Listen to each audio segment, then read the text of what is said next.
Good morning students.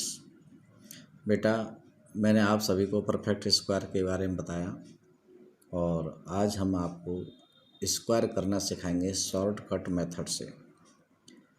तो बेटा, shortcut method से हम किस तरह से स्क्वायर करते हैं वो सिखाएंगे। तो हम दो मेथड लेकर चलेंगे। सबसे पहला है कॉलम मेथड और दूसरा है आपका डायगोनल मेथड। सबसे पहले मैं कॉलम मेथड लेके चल रहा हूँ। कॉलम मेथड सीखने के लिए आपको एक फार्मूला रिमेंबर करा देता हूँ। एक फार्मूला होता है a प्लस बी का whole square is equal to A square plus 2ab plus B square. हम इस फार्मूले का इसमें यूज़ करेंगे। बहुत ध्यान से समझते रहें। मैं इसके लिए एक एग्जांपल लेता हूँ। एक एग्जांपल है बेटा, इसमें मान लीजिए कि आपके पास 23 है। 23 का स्क्वायर हमें करना है। आप इसे ध्यान से समझेंगे बेटा। 23 का स्क्वायर हमें करना है तो हम साथ के साथ यहाँ रफ भी करते रहेंगे। कहीं ज़रूरत पड़ेगी तो हम रफ वर्क यहाँ पर लिख लेंगे। रफ वर्क कहीं भी ज़रूरत पड़ेगी तो हम यहाँ लिख लेंगे रफ वर्क को।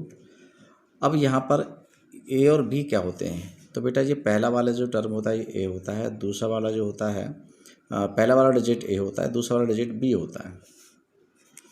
अब जब हमें पता चल गया कि ए यहाँ पर 2 है और बी यहाँ पर 3 है, तो अब हमें ए स्क्वायर और 2ab और बी स्क्वायर, ये तीनों मेथड, ये भी तीनों भी हमें पता कर लेने चाहिए। ए स्क्वायर का मतलब हो गया 2 स्क्वायर यानी कि 4। अब 2ab का मतलब क्या होगा? 2ab भी सीख लें। 2 × 2 × 3, 2 2 × 4 3 × 12 हो गया। अब बी स्क्वायर क्या होगा? बी स्क्वायर भी सीख लें। बी स्क्वायर का मतलब हो गया 3 का स्क्वायर यानी आपका 9 हो गया। अब आप 3 कॉलम बनाएंगे, ध्यान से समझते रहें। अब आप 3 कॉलम बनाएंगे और तीनों कॉलम में कैसे होगा? सबसे पहले लिखेंगे आप ए स्क्वायर, लिखेंगे आप 2ab, फिर लिखेंगे आप बी स्क्वायर। ए स्क्वायर में ए स्क्वायर की वैल्यू लिख दीजिए। ए स्क्वायर की वैल्यू क्या आई है? आपके पास 4 आई है। और 2ab में आप वैल्यू लिख दीजिए, क्या आई है? 12 है। बी स्क्वायर में आपके पास 9 आया है। फिर आप एक इस तरह से इसे ड्रॉ कर लेंगे। फिर आपके पास 9 है। आप ये 9 आप यहाँ दोबारा लिख लीजिए। आपको क्या करना था? 23 का स्क्वायर करना था। अब आप करेंगे शॉर्टकट मेथड से। वो क्या है? सबसे पहले बी स्क्वायर का जो लास्ट डिजिट है वो लिख लिया, लास्ट डिजिट। और इसमें तो 1 डिजिट है इसलिए लास्ट डिजिट भी यही रहेगा। और दूसरा, आप इसमें से भी लास्ट डिजिट लेते हैं, लास्ट डिजिट ये वाला माना जाएगा। तो हमने 2 भी यहाँ लिख लिया। यहाँ पे 1 बच गया है। इस 1 का क्या करें? इस 1 को जो बच गया है उसे हम यहाँ लिख लेते हैं।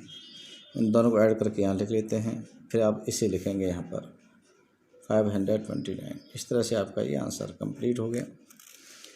अब अगर आप कहें कि हमें एक क्वेश्चन और बताएं तो हम आपको एक क्वेश्चन और बता देते हैं।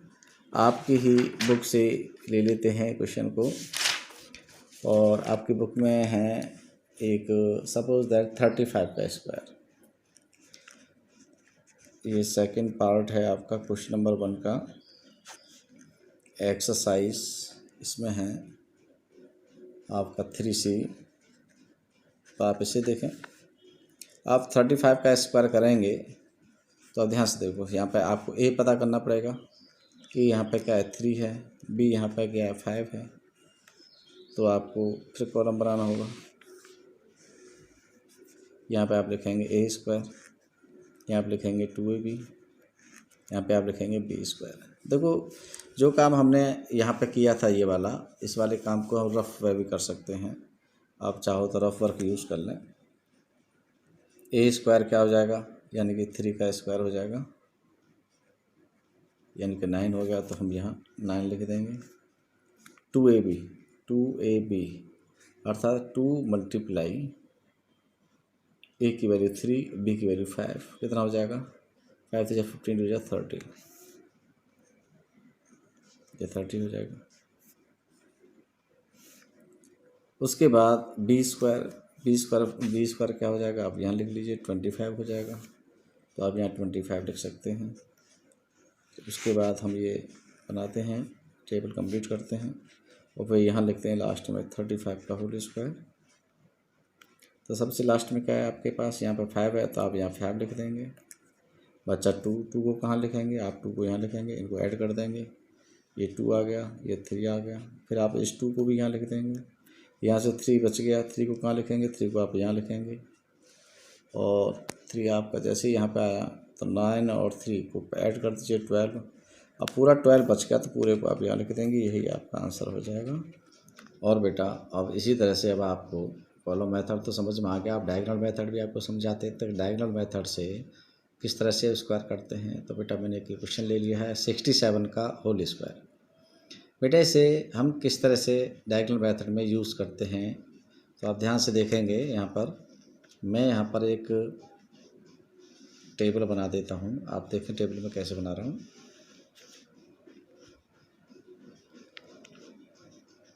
इसमें मैं 2 ही कॉलम लिखूँगा, एक यहाँ पर एक यहाँ पर। आप ध्यान से देखें, मुझे लिखना है 67, तो एक बार 6 और 7 मैंने यहाँ लिख दिया, और एक बार 6 और 7 मैंने ऐसे लिख दिया, एक बार ऐसे लिख दिया, एक बार ऐसे लिख दिया। ध्यान से देखते रहेंगे आप। अब हम इसको किस तरह से यूज़ करेंगे, तो आप पहले इसको ऐसे बना लें। डायगोनल देखो, डायगोनल कब बनेगा, एक तो डायगोनल आपका ये बन गया, एक डायगोनल आपका ये बन गया, और एक डायगोनल आपका ये बन गया।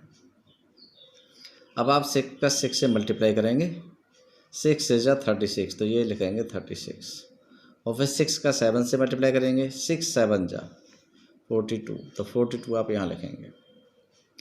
फिर आप जैसे आपने 6 का मल्टीप्लाई इन दोनों से किया, अब आप 7 का मल्टीप्लाई भी करेंगे। 7 का पहले 6 से करो, 42 हो गया, और 7 का 7 से करेंगे तो आपका 49 हो जाएगा। फिर आप इस तरह से कॉलम वाइज ऐसे करेंगे, ऐसे करके ये कितना हुआ, 9 हुआ।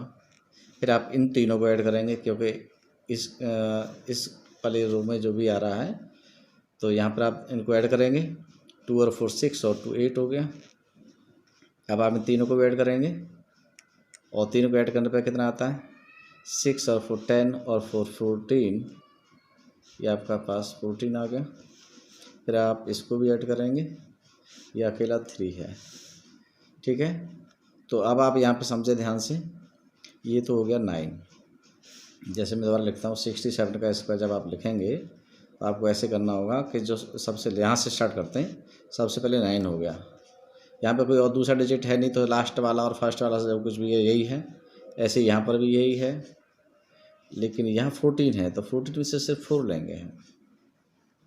1 बच गया, इस 1 का क्या करें, इस 1 को हम यहाँ ले जाएंगे, ये कितना हो जाएगा आपका 4 हो जाएगा, तो 4 हम यहाँ लिख देंगे। ये हो गया आपका आंसर। और अब हम लेते हैं, पहले मैंने आपको 2 डिजिट वाला कराया था, और अब लेते हैं 3 डिजिट का स्क्वायर। हम कैसे करेंगे, डायगोनल मेथड से, तो आप इसको भी देख लें। 2 डिजिट के में हमने 2 कॉलम बनाए थे, यहाँ पे हम 3 कॉलम बनाएंगे। तो आप देखें कैसे बनाएंगे। ये 2 कॉलम हो गए, और ये तीसरा कॉलम हो गया।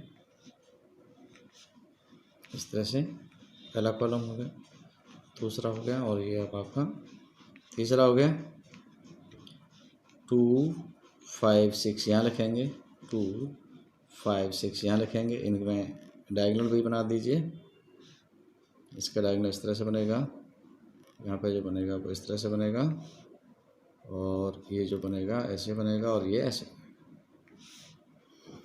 अब इनका मल्टीप्लाई करेंगे, 2 2 जा 4, तो 0 4 हो जाएगा।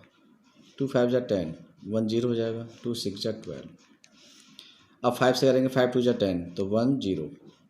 5 5 जा 25, और 5 6 जा 30।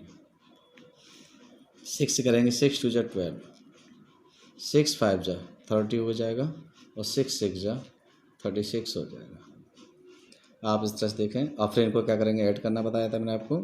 तो पहले हम 6 लिख देंगे, फिर इनको ऐड करेंगे, तो यहाँ पे सिर्फ 3 होगा।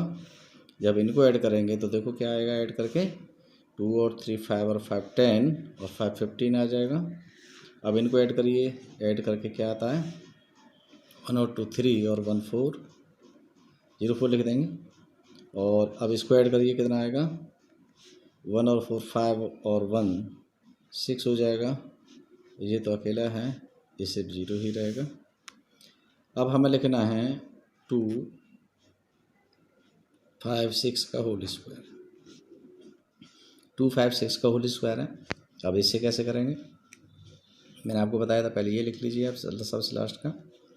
अब इसमें से एक ही डिजिट है तो यही आएगा। अब इसमें से ये आता है राइट साइड वाला, यहाँ पे 5 आ जाएगा, लेकिन यहाँ से 1 बच गया। इस 1 का क्या करें, इस 1 को प्लस कर देंगे यहाँ पर। अब ये आपके पास 5 हो जाएगा। अब इस 5 को यहाँ लिख लीजिए। ये 0 का क्या करें, 0 को यहाँ प्लस करने से कोई फ़र्क नहीं पड़ेगा, तो वही 6 ही रहेगा। तो अब 6 को भी आप यहाँ लिख दीजिए। आपके पास यहाँ 0 बचा है, 0 को लिखने से कोई फ़र्क नहीं पड़ेगा। तो 256 का whole square is equal to 65536, यही आपका आंसर हो जाएगा।